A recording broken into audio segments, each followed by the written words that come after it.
तो रिप्रोडक्शन क्या होता है? एक सीधी सरल भाषा में अगर हम लोग बात करना चाहें तो व्हाट इज रिप्रोडक्शन, तो हम लोग रिप्रोडक्शन किस चीज को हम लोग रिप्रोडक्शन बोलते हैं? What is reproduction?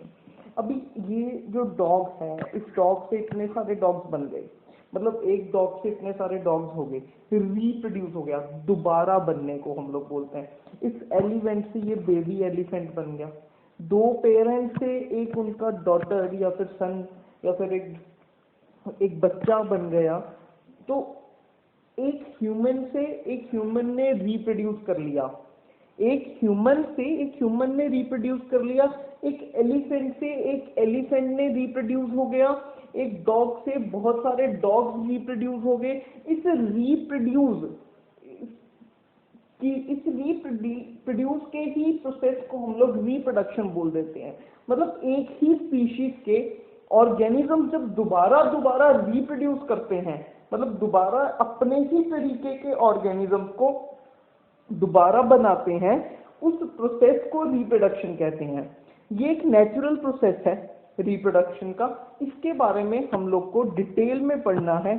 ठीक है जी, क्या होता है प्लांट्स में, क्या होता है यूनिसेल्युलर में, क्या होता है मल्टी सेल्युलर में, ये सब चीज के बारे में हम लोग को डिटेल में डिस्कस करना है इस चैप्टर में। तो इसी के साथ हम लोग आगे चलते हैं। Hashtag reproduction. तो व्हाट इज रिप्रोडक्शन? सबसे पहले रिप्रोडक्शन की डेफिनेशन आ जाती है। What do we mean by a reproduction? तो reproduction is defined as a biological, it is defined as a biological process in which the offspring in which an organism gives rise to the young ones or offspring similar to itself, एक जैसे दिखने वालों को दोबारा reproduce करता है। The offspring grow, mature, in turn produce new offspring, thus there is a cycle of the birth, growth and death। मतलब एक के बाद एक बनते हैं, डेथ होती है और फिर generation to generation it continuously moves on, मतलब ये चलता रहता है ये प्रोसेस। तो इसका सिग्निफिकेंस क्या है? सिग्निफिकेंस का मतलब क्या होगा सर? सिग्निफिकेंस क्या होता है? सिग्निफिकेंस, अगर मैं बच्चों आपको सिग्निफिकेंस की ही स्पेसिफिकली बात डिस्कस कर लें तो what is we mean by a significance? Significance क्या होता है? सिग्निफिकेंस की अगर हम लोग बात करें तो सिग्निफिकेंस से मतलब मेरा क्या है? सिग्निफिकेंस से मेरा मतलब है इसकी इंपॉर्टेंस, कि वाई रिप्रोडक्शन इज इम्पोर्टेंट। इसकी इम्पोर्टेंस क्या है, क्यों जरूरी है? हम लोगों ने वैसे पहले लाइफ प्रोसेस चैप्टर में पढ़ा है कि reproduction is not a life process, then why does it is important? ये इम्पोर्टेंट क्यों है? इम्पोर्टेंट क्यों है? Reproduction enables the continuity of the species from the generation after generation। मतलब अगर एक जनरेशन की स्पीशीज है, इससे दूसरी जनरेशन बनी, इससे तीसरी बनी, जब तक तीसरी बनेगी पहले वाली खत्म हो जाएगी, डेथ हो जाएगी। मतलब ये कंटिन्यूटी मेंटेन करने के लिए हम लोग को क्या चाहिए? रिप्रोडक्शन चाहिए ही चाहिए। So this is the significance of the reproduction. इसकी इंपॉर्टेंस है ये। क्यों चाहिए? क्योंकि reproduction enables the continuity of the species generation after generation. ये generation after generation continuity maintain करने के लिए हम लोग को चाहिए। तो difference between sexual and asexual reproduction. अच्छा, वैसे मैं आपको जनरली फटाफट से एक बार चीज डिस्कस कर देता हूँ। What we mean by sexual reproduction? Sexual reproduction में अगर मैं सीधी सी भाषा में बात करूँ तो सेक्सुअल रिप्रोडक्शन क्या होती है? जिसमें दो पेरेंट्स इन्वॉल्व होते हैं। सीधी सी बात क्या, जिसमें दो पेरेंट्स इन्वॉल्व होते हैं। और एसेक्सुअल रिप्रोडक्शन में there is only one single parent involve, सिर्फ एक ही पेरेंट इन्वॉल्व होता है। सेक्सुअल में दो पेरेंट्स इन्वॉल्व होंगे, वाइल एसेक्सुअल में सिंगल पेरेंट इज इन्वॉल्व। यही एक बेसिक मेजर डिफरेंस है। इसके अलावा बहुत सारे डिफरेंसेस हैं जो बेसिक इसको डिफाइन करते हैं। सबसे पहला जो डिफरेंस इस साइड पे हमारे पास आ रहा है, it does not involve the formation और fusion of the gametes generally distinguished into male और फीमेल गेमीट्स। ऑब्वियसली भाई ये इन्वॉल्व तो नहीं करेगा ना इसमें, मतलब कि it would won't involve the formation of the और the fusion of the gametes. ये गेमीट्स मेल और फीमेल गेमीट्स के फ्यूजन से तो नहीं बनेगा ऑब्वियसली, क्योंकि इसमें मेल और फीमेल दो तो पेरेंट्स है ही नहीं है, it is only asexual reproduction. इस कारण अगर ये एसेक्सुअल रिप्रोडक्शन है तो मेल और फीमेल गेमीट्स की फ्यूजन भी नहीं होगी, लेकिन it involve the formation and the fusion of the two gametes. Obviously दो ही गेमीट्स की जरूरत पड़ेगी क्योंकि इट इज सेक्सुअल रिप्रोडक्शन, एक मेल गेमीट की और एक फीमेल गेमीट की। New individual develop from the one cell और the vegetative body part of the one parent. सिर्फ एक ही पेरेंट से जो न्यू सेल्स हैं या फिर न्यू हमारे पास डॉटर सेल्स हैं, जो बच्चे हैं, ऑफस्प्रिंग्स हैं, वो बन जाते हैं। लेकिन इसमें हमें दो लोग चाहिए होते हैं। New individual develop from the zygote और fusion of the produce of the two gametes which may और may not be produced by the two parents. इसमें मैं आपको बताऊंगा आगे, इसमें डिटेल में हम लोग ये चीजें डिस्कस करेंगे, ठीक है जी। लेकिन इसमें ये चीजें, इसमें दो गेमेट्स की जरूरत पड़ती है हम लोग को। New individuals are genetically similar to the parents, मतलब they are genetically similar to the parents, मतलब ये पेरेंट्स से जेनेटिकली सिमिलर है। जेनेटिकली सिमिलर का मतलब क्या होगा सर? मतलब जो ये दिखने में बिल्कुल हूबहू एकदम बिल्कुल सिमिलर होते हैं अपने पेरेंट्स के। मतलब जैसे ह्यूमन बीइंग में अगर हम लोग बात करें तो मदर के भी इसमें जीन्स होते हैं, फादर के भी जीन्स होते हैं, और जो हमारे पास बच्चा बनता है उसमें मदर और फादर दोनों को जीन्स होने के कारण उसमें बहुत सारे अलग डिफरेंट फ्यूजन के डिफरेंसेस होते हैं। इनफैक्ट जो बच्चा होता है उसमें डीएनए कॉपिंग के एरर के कारण भी कई हमारे पास चीजें होती हैं, कई डिफरेंट थिंग्स होती हैं उसमें बच्चों में दिखने में, मतलब वो बिल्कुल ही सिमिलर नहीं होता अपने पेरेंट्स को दिखने में। लेकिन अगर एसेक्सुअल में देखें वो पेरेंट्स से बिल्कुल ही सिमिलर से ही होते हैं। न्यू इंडिविजुअल्स और offsprings are generally different from either of the two parents, वो जनरली डिफरेंट होते हैं जैसे कि मैंने आपको बताया। It involve only meiotic division, it involve meiosis at one and the other case in high meiosis occurs at the time of the sporogenesis. इसको भी आगे डिस्कस करेंगे हम लोग। It does not require the formation of the sex organs.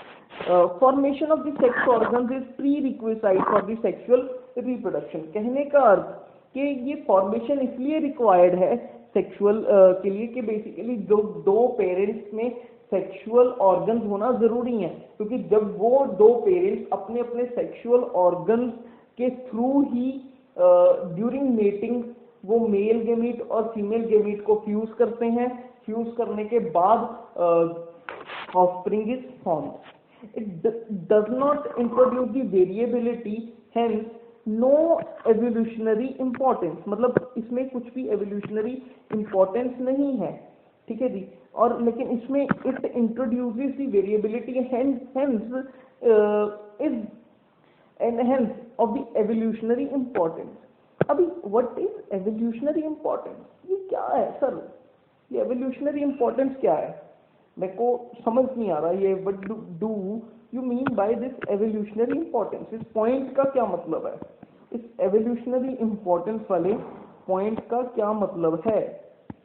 यही evolutionary importance वाले point का। तो अगर मैं इस पॉइंट एवोल्यूशनरी इंपॉर्टेंस की बात करूं, दिस पॉइंट एवोल्यूशनरी इंपॉर्टेंस,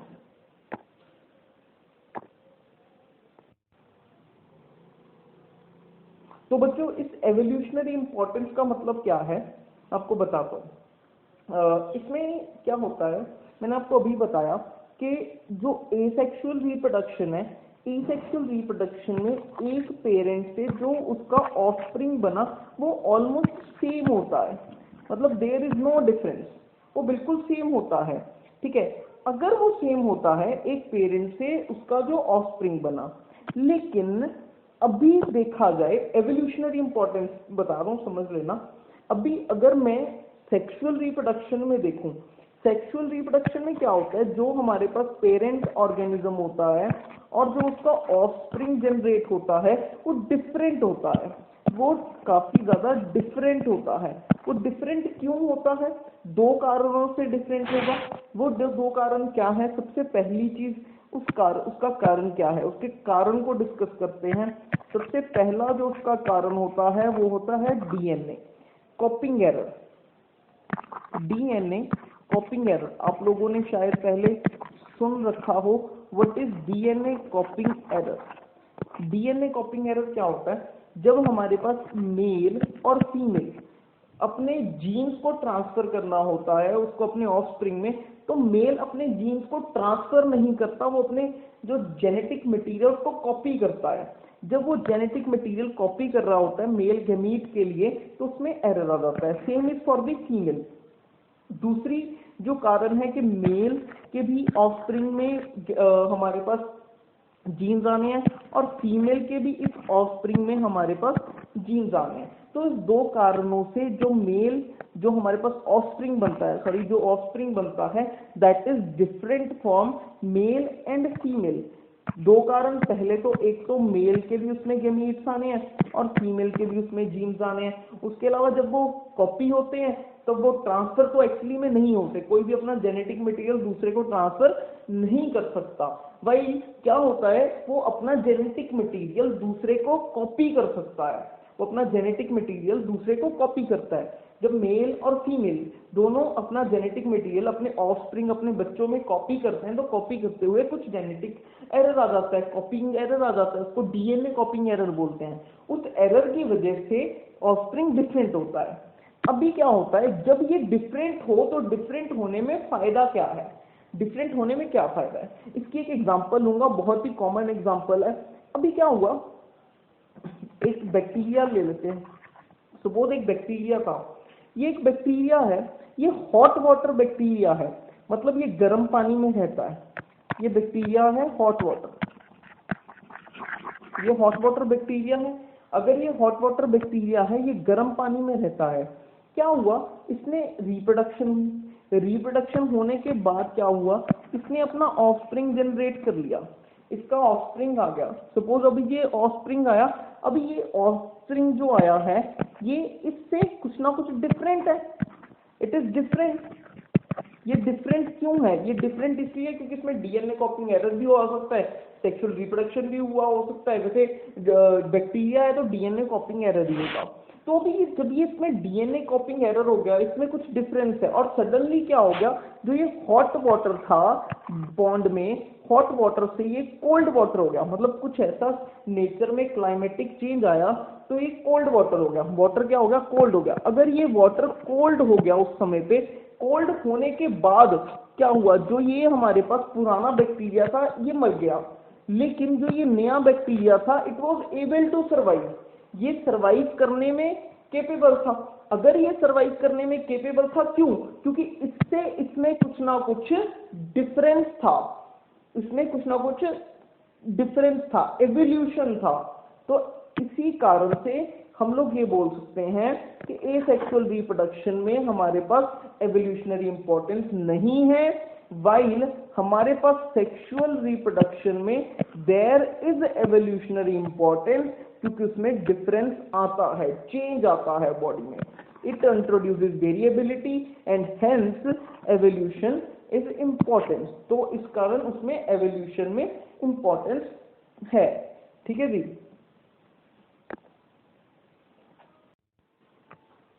तो बच्चों अभी तक हम लोगों ने डिस्कस कर लिया था कुछ एसेक्सुअल रिप्रोडक्शन और सेक्सुअल रिप्रोडक्शन में कुछ बेसिक से डिफरेंसेस। अभी बात स्टार्ट करते हैं विद एसेक्सुअल रिप्रोडक्शन। तो एसेक्सुअल रिप्रोडक्शन बहुत वास्ट है। एसेक्सुअल रिप्रोडक्शन में सबसे बेसिक जो रिक्वायरमेंट है दैट इज सिंगल पेरेंट, सिर्फ एक ही पेरेंट इन्वॉल्व होगा। तो इसमें एसेक्सुअल रिप्रोडक्शन में सबसे पहला जो कंपोनेंट हमारे पास आ जाता है दैट इज फिजन। अगर मैं इस फिजन की बात करूंगा, ये फिजन भी फर्दर हमारे पास दो तरीके का होता है।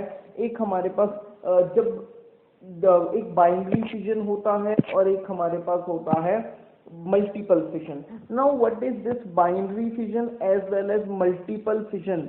अब ये बाइनरी फिजन और मल्टीपल फिजन क्या चीज है सर? इस बाइनरी फिजन और मल्टीपल फिजन की अगर मैं बात करूं बच्चों, तो ये बाइनरी फिजन क्या होता है? बाइनरी फिजन जब ऐसी चीज होती है जब एक पेरेंट से हमारे पास एक पेरेंट से डॉटर न्यूक्लियर बन जाए, 2 डॉटर सेल्स बन जाए, एक पेरेंट सेल से हमारे पास 2 डॉटर सेल्स बन जाएं। ये जनरली हमारे पास अमीबा का केस होता है। क्या होता है इसमें, वैसे हम लोग इसको डिटेल में आगे भी डिस्कस करेंगे। एक छोटा सा एग्जांपल दे देता हूँ, जैसे एक अमीबा हमारे पास आ गया, इस अमीबा से हमारे पास 2 अमीबास जनरेट हो जाते हैं और जो पेरेंट सेल होता है ये सर्वाइव नहीं करता, ये खुद ही अपने आप को डिवाइड कर देता है 2 डॉटर न्यूक्लियाई, 2 डॉटर सेल्स में, जो 2 डॉटर सेल्स में कन्वर्ट कर लेता है।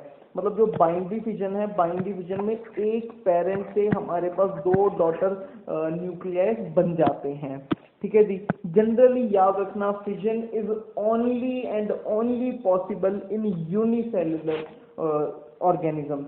मतलब यूनिसेलुलर ऑर्गेनिजम्स का मतलब सर सिंगल सेल, एक बात याद रखना बच्चों, सिंगल सेल, सिर्फ एक ही सेल जिसमें होगा, सिर्फ उन्हीं में ये फिजन पॉसिबल है, क्योंकि बॉडी को डिवाइड करना होता है उसमें। अगर मैं मल्टीपल फिजन की बात करूं, आपको खुद पता लग जाएगा, बाइनरी अगर 1 से 2 में डिवाइड कर रहा है, तो जो मल्टीपल फिजन है वो 1 से कई में डिवाइड करेगा, वो 1 से बहुत सारों में डिवाइड करेगा, 1 से मैनी में डिवाइड कर सकता है, 1 से 2, 3, 1 से 3, 4, 5, 6, मतलब मोर देन 2 में कितने में भी डिवाइड कर सकता है मल्टीपल फिजन के केस में। ये हम लोग आगे डिस्कस करेंगे। जनरली इट इज प्लाज्मोडियम में होता है, वो एक जो होता है हमारे पास वो डॉटर न्यूक्लियस अंदर में बहुत सारों में वो ट्रांसफर, बहुत सारों में ये बहुत सारे न्यूक्लियस में डिवाइड हो जाता है, फिर ये बर्स्ट करके हमारे पास अलग अलग ऑर्गेनिज्म जनरेट हो जाते हैं। तो this is for the fission generally याद रखना, मल्टीपल फिजन और बाइनरी फिजन 1 से 2 में और मल्टीपल फिजन 1 से कई में। ये हम लोग आगे डिटेल में भी ये सब चीजें डिस्कस करने वाले हैं। ठीक है जी। उसके बाद अगर मैं बात करूं बडिंग आ जाता है। बडिंग एज सच, अगर बड ग्रो करेगा तो वो बडिंग होगा, इसको भी आगे डिस्कस करेंगे हम लोग। ठीक है जी। उसके बाद हमारे पास आ जाता है सेक्सुअल रिप्रोडक्शन का पार्ट, फ्रेगमेंटेशन, स्पाइरोगायरा जिसकी एग्जांपल रहेगी। एक बॉडी है वो डिफरेंट फ्रेगमेंट्स में डिवाइड कर जाती है। उसके बाद एसेक्सुअल रिप्रोडक्शन में हम लोग को पढ़ना है रीजनरेशन, जैसे अगर सपोज एक्सीडेंटली या फिर किसी भी तरीके से जो बॉडी है वो कट जाए या फिर मतलब डिवाइड कट जाएगी, तो बाकी के जो पार्ट्स हैं बॉडी के, कटे हुए पार्ट्स, वो एक पूरे के पूरे नए ऑर्गेनिज्म में डेवलप कर जाते हैं। उसके बाद हमारे पास आ जाता है स्पोर फॉर्मेशन। ब्रेड मॉड्यूल पे जो फंगस लगी होती है, ठीक है जी, स्पोरेंजियम हम लोग इसको बोलते हैं। ठीक है जी, फंगस वाला हिसाब किताब है इसका भी। तो फंगस होता है जो ब्रेड मॉड्यूल पे, वो स्पोर फॉर्मेशन है, उसको भी डिटेल में डिस्कस करेंगे। उसके बाद आता है लास्ट में वेजिटेटिव प्रोपेगेशन। इनफैक्ट जो वेजिटेटिव प्रोपेगेशन होता है ये 2 पार्ट्स का होता है, एक तो ये नेचुरल होता है और इनफैक्ट एक artificial mode of vegetative propagation भी हो जाता है, कटिंग, लेयरिंग और ग्राफ्टिंग, इसमें हम लोग पढ़ेंगे आगे। ठीक है जी। आगे